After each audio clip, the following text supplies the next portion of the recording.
Ex cheats on me before I take her on a week-long Portugal trip. The only reason I am posting this now is because I am just getting over her a year and a half later. This story starts off with butterflies and ends with demons, so before you read any further thought, I'd give the luxury of stopping now. Also, quite a long read. We went to Portugal for my oldest brother's wedding. So, my ex 27F, we will call her Karen, and myself 25M, met through some friends and hit it off immediately. We then spent every day together for the next 6 months, which I think was part of the problem. The first few months were wonderful, rainbows and butterflies. She was the first one to use the L word, but it took me a couple weeks after to say it back. One night, probably 3 months into the relationship, we go over to my parents' house to eat with my family and some friends. Everything is going so well up until we leave. I tell her bye. Think she was going back to her dad's house because she still lived there. And she comes up to me and says the honeymoon phase is now over. At that point, I'm shocked and confused by this statement. 1, I'm not even sure what that means, and 2, why does it ever have to be over? I ask her what that meant, and she responds with, oh, it means we will have fights now, and not everything will be happy-go-lucky. Now I am just frustrated and should have seen the red flag, but I was blinded by love. I ignore this statement and forget about it, but things do get worse. The next couple months are not terrible, but way different than the beginning. Stuff that never bothered her before now bothers her. For example, I was planning on building a tiny home tilled 800 feet before she ever came into the picture, and now she is complaining how small it will be, and it's not the way she likes it. I am not kidding, she got pissed at me for not planning a house how she wanted it. This is like 4 months into the relationship. Another red flag, but again blinded by love. Things continue like this up until the Portugal trip. I tried to save the relationship and do things like take her to the islands for a picnic or get her flowers and stuff like that, but nothing seemed to help. About a week before the Portugal trip, I decide to take her to one of our local islands on the coast for a picnic/booze cruise. We are packing picnic stuff for the boat, and out of nowhere she starts screaming at me because I took a glance at the TV while she was talking. College football was on. I am still paying attention to her, but just took a glance over. We get in a huge argument and almost don't make it to the island. But I apologize, and we ended up going out on the water. This is where I deeply regret my decision. We set up the picnic, and she started to cry. I try to comfort her, but she is pushing me away. I asked what's wrong. She answers with, I am starting to have feelings for my ex. Man, if I had left her on that island stranded, it would have been the best decision I have ever made in life. But the dumb but I am. I try to talk through it. Lots of emotion, crying, screaming, and whatever else to come to the conclusion that we will be okay. We get home and discuss our plans for Portugal, and I say the ticket is yours, it has your name on it. You have never been out of the country, so I want you to go. So, the next week we fly out to Portugal for my brother's wedding. Portugal is an effing dream. I will tell you what. The first day we went on an 80-foot catamaran to booze cruise around. For the rehearsal dinner, we are at a top 5 boutique hotel in the world. Whatever the hell that means, but it was superb. Then the wedding is at an abandoned palace. Long story short, this trip was epic apart from Karen. So everyone at the wedding ate a 4-course meal together, and at about the 3rd course things went south. Everyone is having a blast and emotions are flying around. My sister-in-law, different one than the bride at the time, sorry, have 3 older brothers, gets super emotional about her father that might not be at her wedding since he was a little older. My sis-in-law then asks Karen if she could have some of her wine and go to the bathroom. Karen says something extremely rude, although I think she was kidding, but something like, no witch, get your own. My sis-in-law thankfully did not cause a scene there, but ran to the basement. 5 or so minutes go by, and Karen says to me, I probably should apologize, and I am like, yeah, get your ass down there. I thought everything would be okay. but little did I know this would ruin my brother's wedding for me. Close to 30 minutes go by, and I have no idea what is going on, so I decided to check it out. I passed my sis-in-law on the way down and asked where Karen is, and she said she was probably still in the basement. I go down and she is bawling her eyes out. I try to comfort her and be there and have empathy, but of course nothing works. This goes on for at least an hour, missing my brother's first dance and cake cutting. I am frustrated at this point and finally get her to go up to the dance floor to have some fun. The rest of the night was great and a lot of fun. The next day things were a little awkward for Karen. She was shut off by my sister-in-laws, and my family was not too friendly either. But it is our last day. Our travel home just continues the Karen saga. We get extremely delayed and end up staying the night in the airport. Karen wants to critique everything I do, including what food I get or where I sleep and stuff like that. For 36 bloody hours I had to deal with this. The way there, our travel time was 16 hours. But we eventually got home. We got home, and I think everything is fine. She asks me to go get lunch, and I am like, cool, yeah, let's do it. We get sushi. I pay. I paid for 99% of everything. And we go back to the car. She then says to me, I cannot do this anymore. I have to break up with you. I am at loss for words. The only thing I can say is get out of my car and find your way home. She continues to try to contact me for weeks, and of course I succumb, but eventually I cut off contact and move away. I was actually planning on moving for the longest time before she came around, but she prolonged my move. About 4 months go by without any contact, until I find out from her now boyfriend that she was cheating on me prior to the Portugal trip. I lose my mind and go into a depression I have never felt before. It sucked for a while there, but I eventually grew the balls to confront her about it. Of course, she denies it, but she will never grow and own the shit she has done. I used to blame myself for all our fights/problems, but now looking back at it, I know the real reason, which eventually gave me the closure I needed. Sorry for making this story so long, but I needed to get it off my chest. Thank you for reading if you made it this far. Oh yeah, also forget to mention at the beginning of the relationship, Karen literally says to me crying, don't ever leave me for a prettier girl.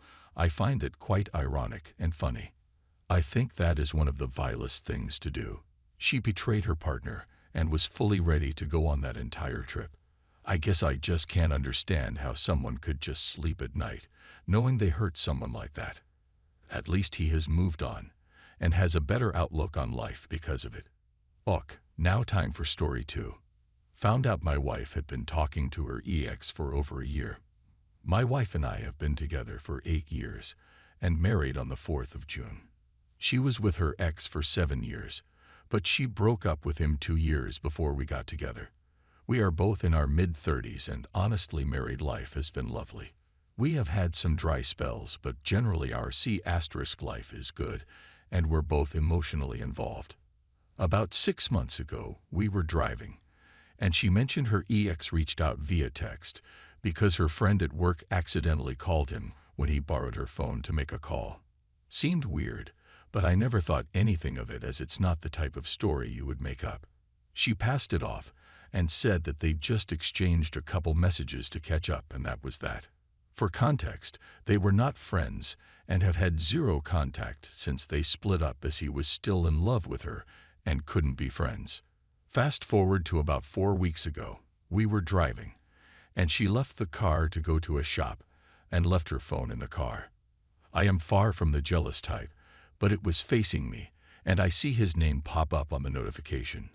Alarm bells started going off, but I trusted her 100%, so I just brushed it off and never said anything to her. Around 2 weeks go by, and I was monitoring her behavior and noticed she is texting a lot and sometimes angles the phone away from me.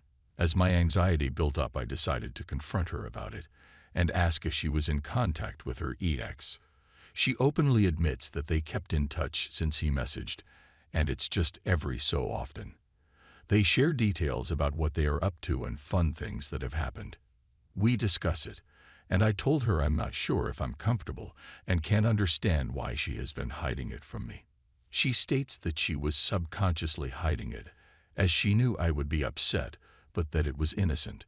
She did offer at this time to stop messaging him if I felt uncomfortable. As I said earlier, I trust this girl with all my heart and truly believe that it was innocent, but I still felt hurt. I didn't ask to see the messages as I didn't want to cross a boundary that may impact our future relationship. We agree that she can keep texting him, but just not to hide it from me. Anyway, the next night we are in bed, and it's about midnight when I turn over and see her messaging. I instantly felt my stomach tighten and asked her who she was talking to. She said it was her ex, and she was just sharing information about our day. I let it be as I didn't really know what to feel and wanted to give myself time. The next afternoon we spoke about it and agreed that it seemed like it will be an issue, so she agreed she would text him and let him know that they can't talk anymore. Well, during their texts, it turned into him persuading her to keep texting, and even went as far to say that his GF knows, and she is happy to have a chat with me to reassure me that it's innocent. I felt like this was a weird game, and this is where anger started to kick in. I thought our discussions would have been enough to show my wife that I was not comfortable, and she would make this call on her own to help us feel secure in our relationship. I ended up telling her it was up to her what she wanted to do, but this kind of backfired when she told me she would keep in contact and reassured me it's just because she doesn't really have many friends. We recently moved to a new state and with COVID never met anyone, so we have been a bit isolated, so I do understand where she is coming from.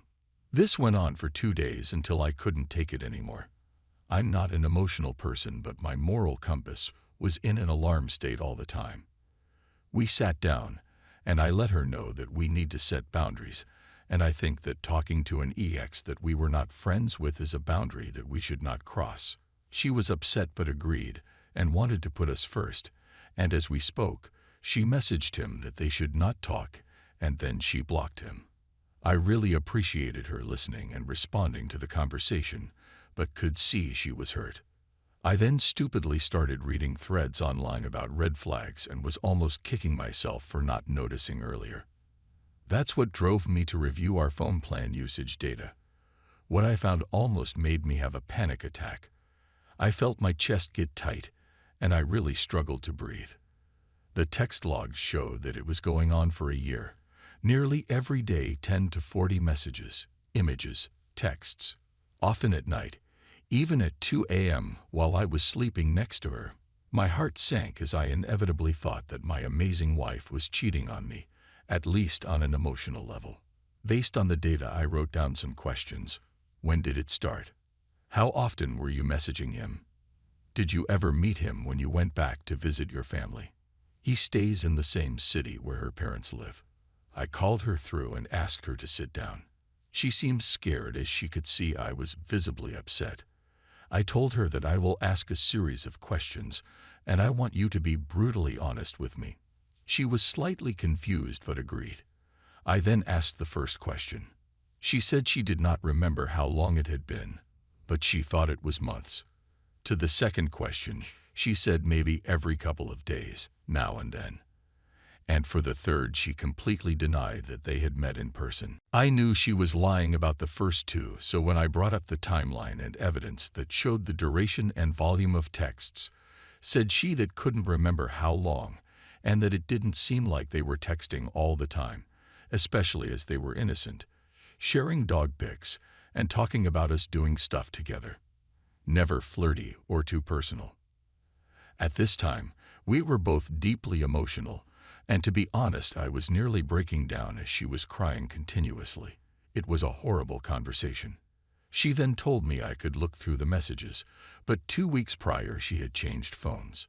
She went and got her old phone, charged it, and then opened it. She handed me the phone, and she went to our room still crying. I didn't know what I would find. My gut was that it was C*ting and reminiscing of old times. First, I just scrolled through quickly to see if any overtly flirty messages or images popped up, but nothing out of the ordinary.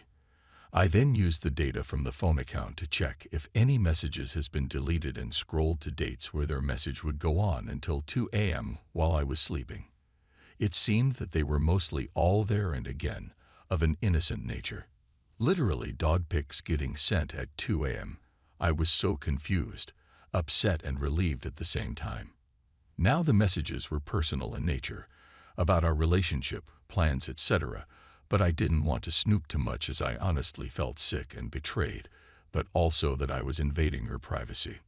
My hurt stemmed from the deceit in hiding the relationship from me for a year. I also noted to myself that I loved her, and I did still trust her. We spoke about it, cried, and talked about boundaries and how to move forward.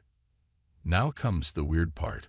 Over the next 2/3 weeks, we have become more open, emotionally aware, and physically available for each other than we ever have been. It's like a light switch went off, and we realized that we were so happy to be with each other and thankful for what we had. We have an amazing life, good finances, hobbies, dogs, interests that the scare woke us up to it, so we could really appreciate what we have. I won't lie, I still get upset and bring it up with her every so often. I ask questions and tell her my thoughts. It's like my brain is trying to search for red flags as I can't believe I never noticed it for a year. She has taken full responsibility and assured me that she will never do anything like that again. She apologized and realized how it looked and knew it crossed a line. If I am honest, even though I am upset, part of me feels guilty about asking her to stop talking to him. Not because it was him, but because she needs friends, and I know how important they are to a healthy relationship. I was never jealous, and I am worried that the guilt of not seeing it has changed me, and now I have jealous thoughts that I can't shake. Any advice to help me get over it quicker would be appreciated. I really don't want to change and become possessive.